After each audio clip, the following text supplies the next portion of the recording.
Breaking news చూస్తున్నాం. MLA Sanjay Kumar కు speaker clean chit ఇచ్చారు. సంజయ్ పార్టీ మారినట్టు ఆధారాలు లేవని తీర్పిచ్చారు. తాను బీఆర్ఎస్ ఎమ్మెల్యేనని సంజయ్ చెప్పుకొచ్చారు. తాను బీఆర్ఎస్ ఎమ్మెల్యే అనే అఫిడవిట్ ఇచ్చానన్నారు.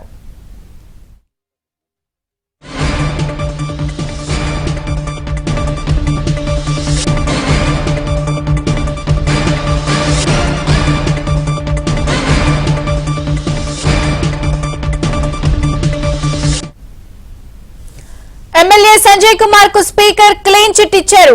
సంజయ్ పార్టీ మారినట్టు ఆధారాలు లేవని తీర్పిచ్చారు. తాను బీఆర్ఎస్ ఎమ్మెల్యేనని సంజయ్ చెప్పుకొచ్చారు. తాను బీఆర్ఎస్ ఎమ్మెల్యే అని కూడా అఫిడవిట్ ఇచ్చానన్నారు.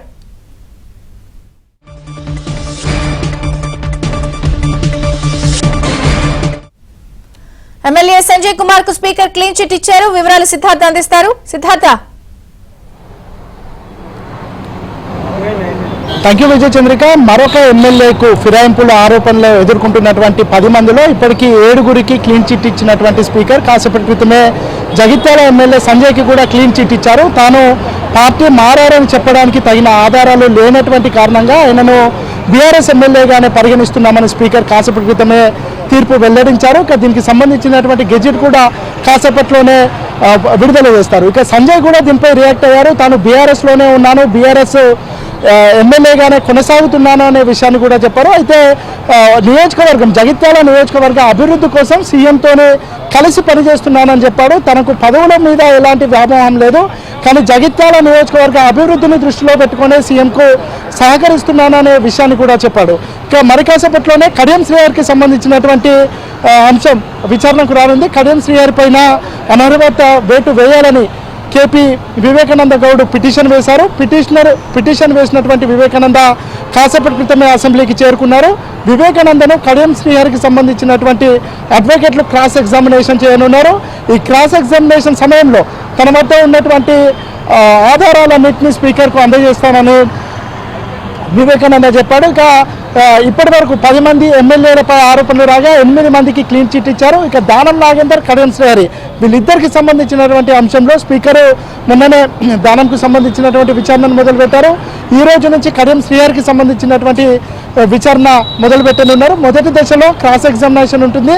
దాని తర్వాత ఎవరైతే ఆరోపణలు ఎదుర్కొంటున్నారో దానం నాగేందర్, అదేవిధంగా కడియం శ్రీహరి వీళ్ళని పిలిచి వీళ్ళని కూడా క్రాస్ ఎగ్జామినేషన్ చేయనున్నారు. దీని తర్వాత ఓరల్ ఎగ్జామినేషన్ ఉంటుంది. ఓరల్ ఎగ్జామినేషన్లో ఇరువురికి సంబంధించినటువంటి అడ్వకేట్లను, పిటిషన్ వేసినటువంటి వ్యక్తిని, అదేవిధంగా ఆరోపణలు ఎదుర్కొంటున్నటువంటి ఎమ్మెల్యేలను వీళ్ళందరినీ పిలిచి మరిన్ని వివరాలు సేకరించనున్నారు. ఆ సేకరించిన తర్వాత వీళ్ళిద్దరికి సంబంధించినటువంటి అంశంలో కూడా స్పీకర్ త్వరలోనే తుది నిర్ణయం తీసుకొనున్నారు. మొత్తానికైతే 10 మంది ఎమ్మెల్యేలలో 8 మందికి క్లీన్ చిట్ ఇచ్చారు. మిగతా ఇద్దరికి సంబంధించినటువంటి విషయంలో కూడా మరికొన్ని రోజుల్లోనే స్పీకర్ నిర్ణయం తీసుకొనున్నారు.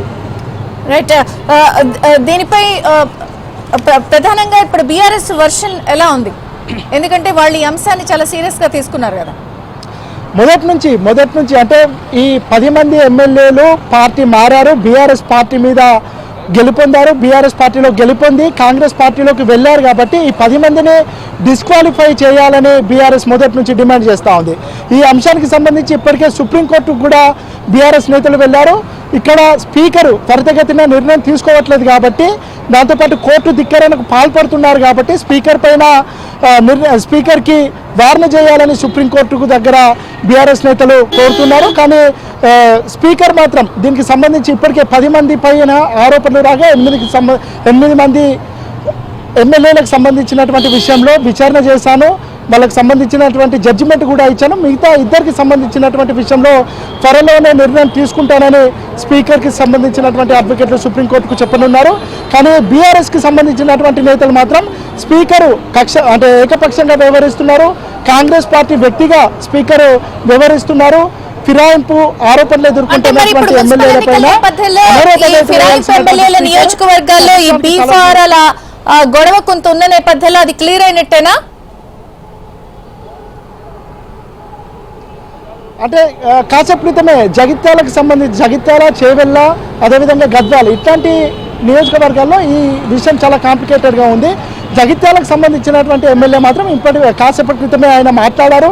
తాను బీఆర్ఎస్లోనే ఉన్నాను, బీఆర్ఎస్ ఎమ్మెల్యేననే విషయాన్ని చెప్పారు. కానీ టెక్నికల్గా స్పీకర్కు సంబంధించినటువంటి విషయంలో స్పీకర్ అనర్హత వేయాలంటే సభ జరుగుతున్నటువంటి సమయంలో ఏదైనా ఓటింగ్కు కాల్ఫర్ చేసి బీఆర్ఎస్ పార్టీ విప్పు జారీ చేసి ఆ విప్పుకు వ్యతిరేకంగా ఎమ్మెల్యే ఓటు వేస్తే అంటే క్రాస్ ఓటింగ్ వేస్తే మాత్రమే స్పీకర్ నిర్ణయం తీసుకునే అవకాశం ఉంది.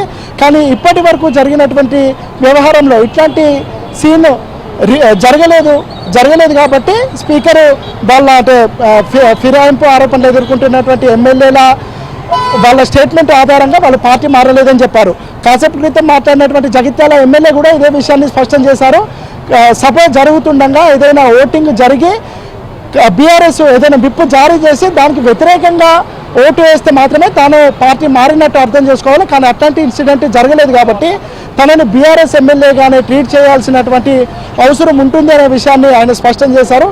ఇక లీగల్గా మాత్రం ఇదే ప్రాసెస్ ఉంటుంది. కానీ ఇక మిగతా విషయాలు అంటే వాళ్ళు కాంగ్రెస్ పార్టీలో చేరి కాంగ్రెస్ తరఫున ప్రచారం చేయడం, కాంగ్రెస్ సంబంధించినటువంటి బీ ఫారంలు ఇవ్వడం ఇదంతా జరుగుతుంది. కానీ స్పీకర్కి సంబంధించినటువంటి విషయంలో మాత్రం ఆయనకు ఎవిడెన్స్లు కావాలి. ముఖ్యంగా ఫిరాయింపు ఆరోపణలు ఎదుర్కొంటున్నటువంటి ఎమ్మెల్యేలు ఇచ్చినటువంటి స్టేట్మెంట్ ఆధారంగానే ఆయన స్పీకర్ నిర్ణయం తీసుకుంటారు కాబట్టి స్పీకర్ దగ్గర మాత్రం ఫిరాయింపు ఆరోపణలు ఎదుర్కొంటున్నటువంటి ఎమ్మెల్యేలందరూ తాము ఇంకా బీఆర్ఎస్లోనే కొనసాగుతున్నాము, బీఆర్ఎస్ పార్టీ తమని పార్టీ నుంచి సస్పెండ్ చేయలేదు, తాము బీఆర్ఎస్ పార్టీకి రాజీనామా చేయలేదు కాబట్టి తమని బీఆర్ఎస్ పార్టీ ఎమ్మెల్యేలుగా గుర్తించాలని కోరుతున్నారు. దాన్ని ఆధారంగా తీసుకునే స్పీకర్ నిర్ణయం తీసుకుంటున్నట్టు తెలుస్తోంది. ఇక మిగతా ఇద్దరు ఇటు కడియం శ్రీహరి, దానం నాగేందర్ వీళ్ళకి సంబంధించినటువంటి విచారణ కూడా మొదలైంది. కొన్ని రోజుల్లోనే వాళ్ళకి సంబంధించినటువంటి ఓవరాల్ ఆర్గ్యుమెంట్స్ వింటారు. దాని తర్వాత స్పీకర్ వీళ్ళిద్దరికి సంబంధించినటువంటి విషయంలో కూడా తీర్పును వెల్లడిస్తారు. అయితే మిగతా 8 మంది ఎమ్మెల్యేలతో పోలిస్తే వీళ్ళిద్దరికి ఇటు కడియం శ్రీహరి కానీ దానం నాగేందర్కి సంబంధించినటువంటి విషయంలో కొద్దిగా కాంప్లికేటెడ్గా ఉన్నాయి. దానం నాగేందర్ తన కూతురు బీ ఫారంలో ప్రపోజర్గా సంతకం పెట్టడం, కడియం శ్రీహరి సంతకం పెట్టడం, దానం నాగేందర్ బీఆర్ఎస్ నుంచి గెలుపొంది కాంగ్రెస్ బీ ఫారం మీద ఎంపీగా పోటీ చేయడం ఇవి కొద్దిగా కాంప్లికేటెడ్గా మారే అవకాశం ఉంది. ఇక ఈ ఇద్దరు విషయంలో స్పీకర్ ఎలాంటి నిర్ణయం తీసుకుంటాడో చూడాలి. Okay Siddhartha, thank you.